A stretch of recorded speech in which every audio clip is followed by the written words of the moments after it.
Hello everyone, today we're going to do Gentoo install with encrypted Rootfs, and I created an article under my username on Gentoo wiki. I will gonna link it in the description, and in this article the commands we're gonna use. So we're gonna have basically two main partitions, EFI partition and the LUKS partition.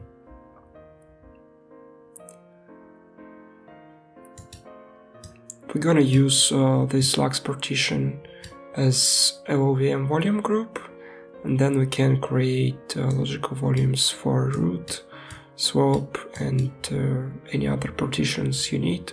For example, I have home there. Okay, so let's start with creating a new GPT table. I'm gonna use this command.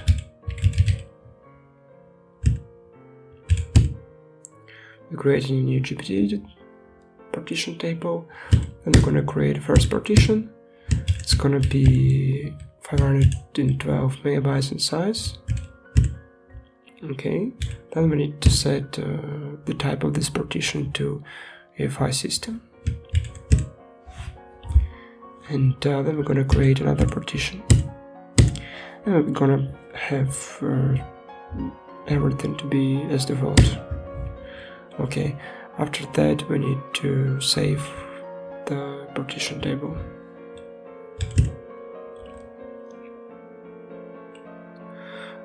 In the next step we're gonna create our encrypted LUKS volume, and we're gonna use this command.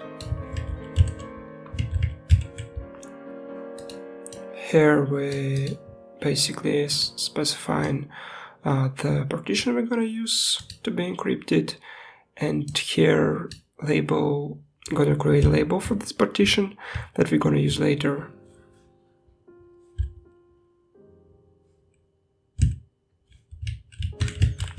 We're gonna ask us for a password.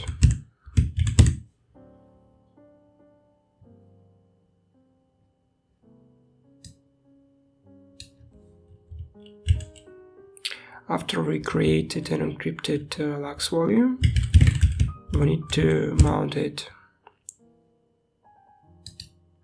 as a mapped device. So here we do LUKS open, and we give it the partition of the encrypted LUKS volume and the name for the mapped device. We're gonna ask us for password that we set there.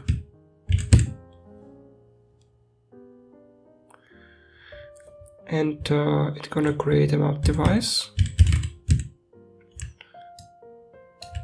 and we can access it as dev mapper crypt. Okay, then we're gonna create a volume group on this map device.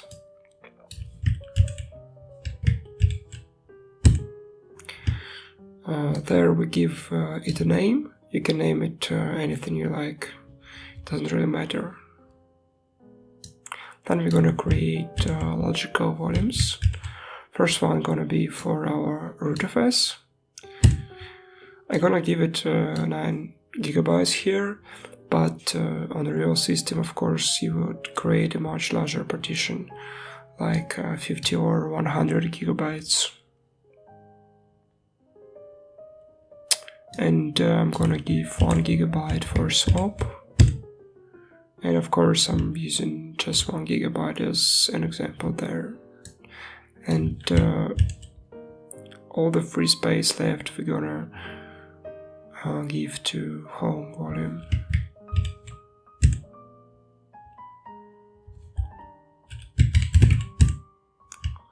Okay, it looks good.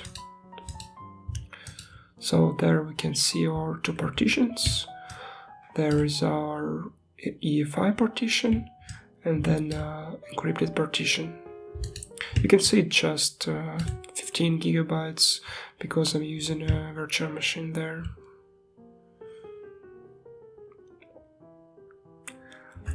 Then we need to format all these partitions we created, and we're gonna start with FE5 partition, and we're gonna just format it with vfat. I'm gonna give it a label E5. The next partition we're gonna format will be our root partition. I'm gonna give it label root. Next one gonna be home. I'm gonna give any labels for home partition, and the same for swap.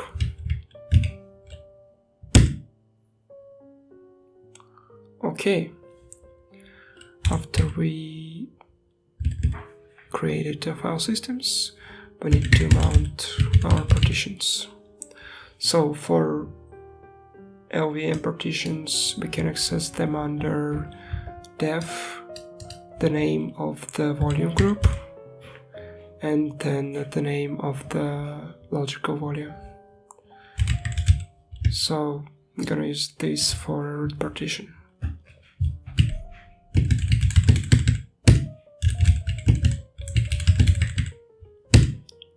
Then we're just gonna download the stage3 file.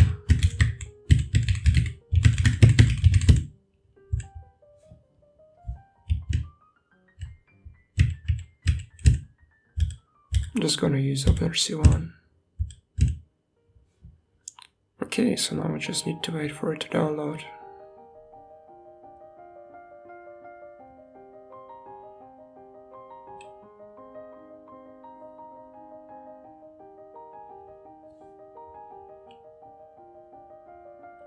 Okay, it's finished downloading, and now we're gonna extract it.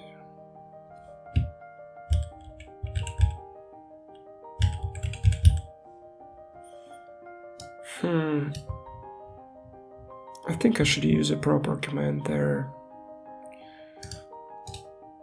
There is, if you don't know, there is a quick installed guide. Yeah, there it is. So I don't have to scroll through all the handbook. And the proper extract command you should use is this one.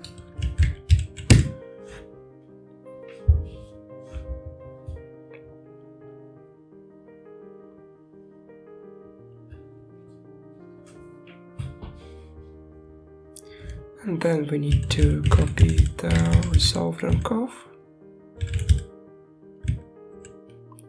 and we can show it now. Okay, and then we need to sync the repositories.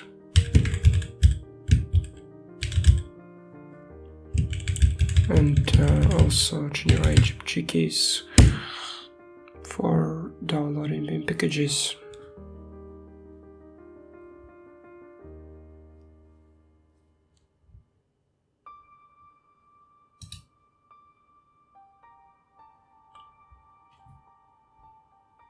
We also need to mount our other partitions.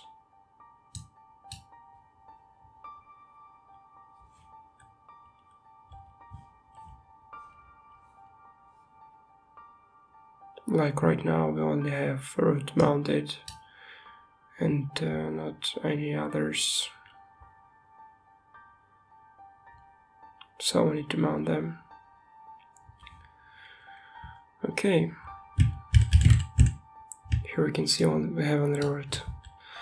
So we need to mount def vlg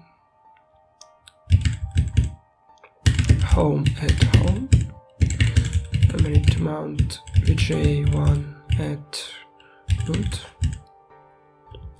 And we gonna swap on def vlg swap. And now you can see we use all of our partitions.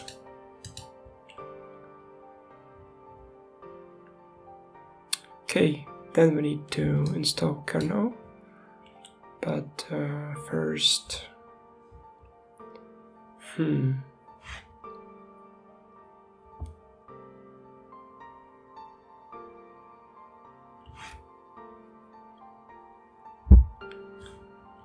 First we need to set some use flags. I'm gonna create a file code system, and I'm gonna set use flags for install kernel. Basically, Dracode use flag says that we're gonna use Dracode to generate an RMFS during the kernel installation. Okay, now we can merge the kernel itself.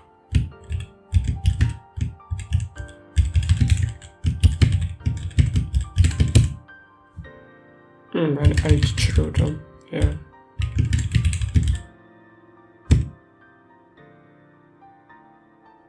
What? Yeah.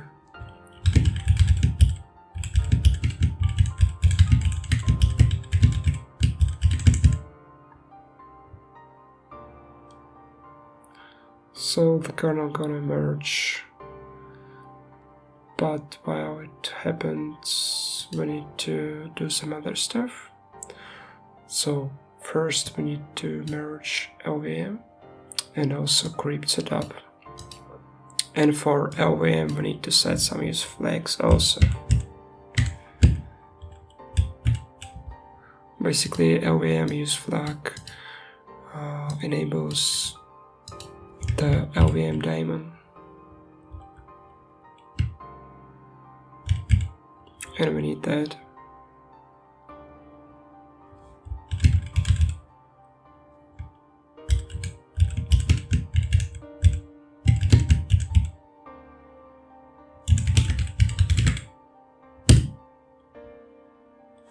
Shouldn't take long.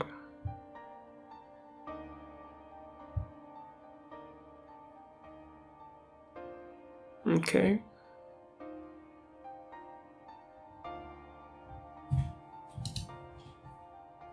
Our kernel still emerges.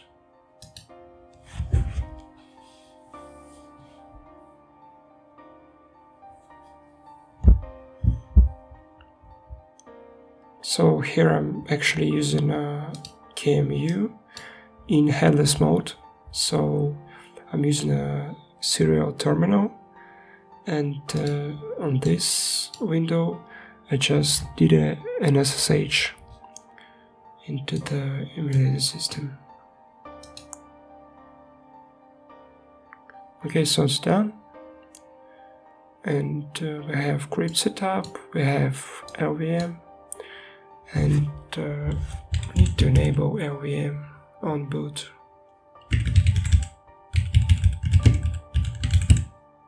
Okay, and we should also set a root password.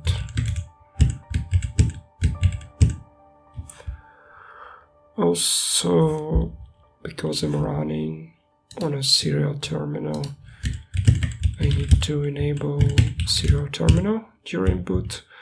You don't have to do this if you are not running a serial terminal, of course, so you can just skip this step.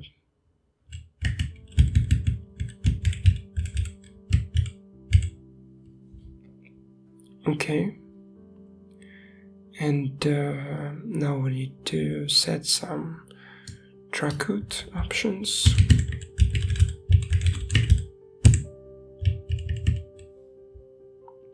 Basically, there are 3 lines. First line means that we're gonna use a configuration specific for our host, so it will only load modules we need on this particular machine, and it will also use a CMD line that we specify. And the next line basically says that we want to force load crypt and LVM. Usually it will auto-detect those 2 modules, but we want to be sure that it tries to load them, because otherwise it will just fail, and we will see that we don't have LVM or crypt setup, because if we don't load those modules in RMFS, we basically won't be able to boot, because we need to unlock the LUKS volume, and then we need to mount LVM logic volumes. And here the last one is a CMD line. And because we used labels for our root partition and we also used label for LUKS, we can write it really neat without any UEIDs and stuff like that. So it looks pretty nice.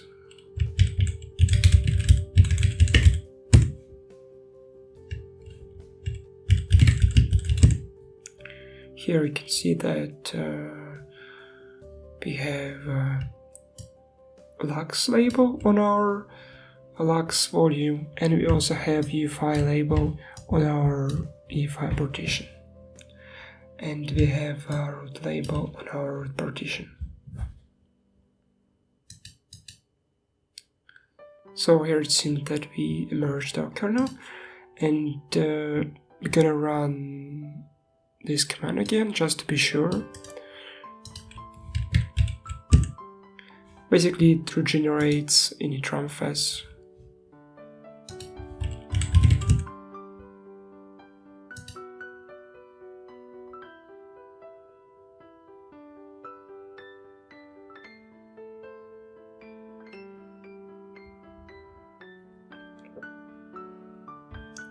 Okay, so we're 2 steps away from rebooting into our new system. First we need to merge fboot mgr to create a UEFI entry we're gonna boot with. And also with fboot mgr gonna merge fastfetch. You don't really need fastfetch to boot, of course, but you know, just for fun. Oh yeah, I made a mistake there. And without our merges, we're gonna write an fstop.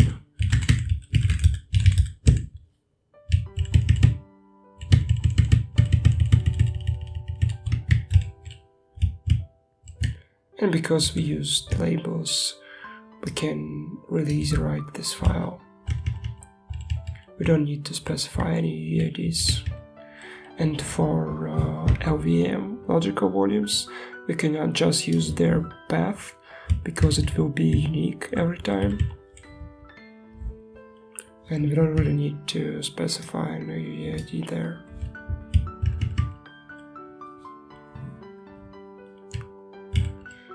So that's basically it.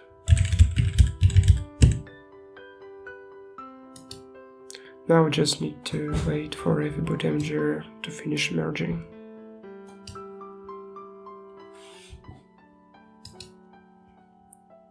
And we're gonna create an entry with this command.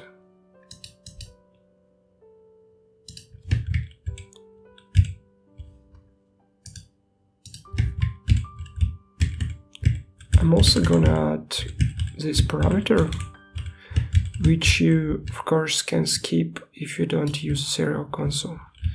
But I do use it right now, so I'm gonna add this parameter.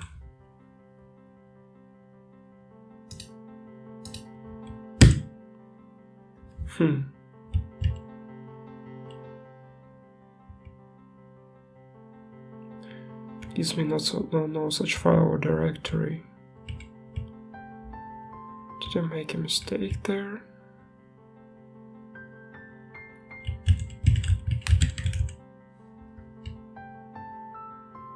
No.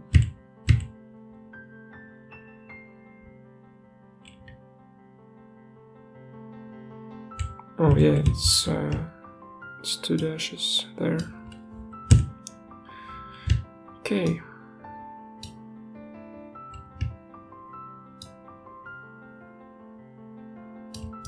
Everything looks good, and I think we should be able to boot now. Let's see.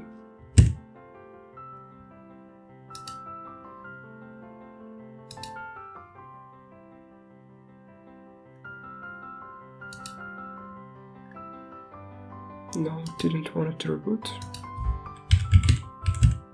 Okay, let's reboot it from the main window.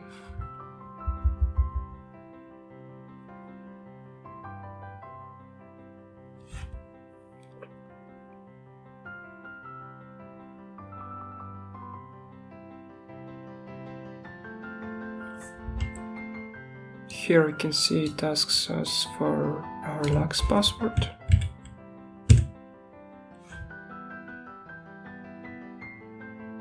And then it proceeds to boot as normal. We're gonna log in as root. Here you can see everything went fine. You can also see that our A5 partition mounted at boot, and we have our root partition, our home partition, and our swap partition, and everything looks good. And I'm going to just run a fast fetch there, you know, just for fun.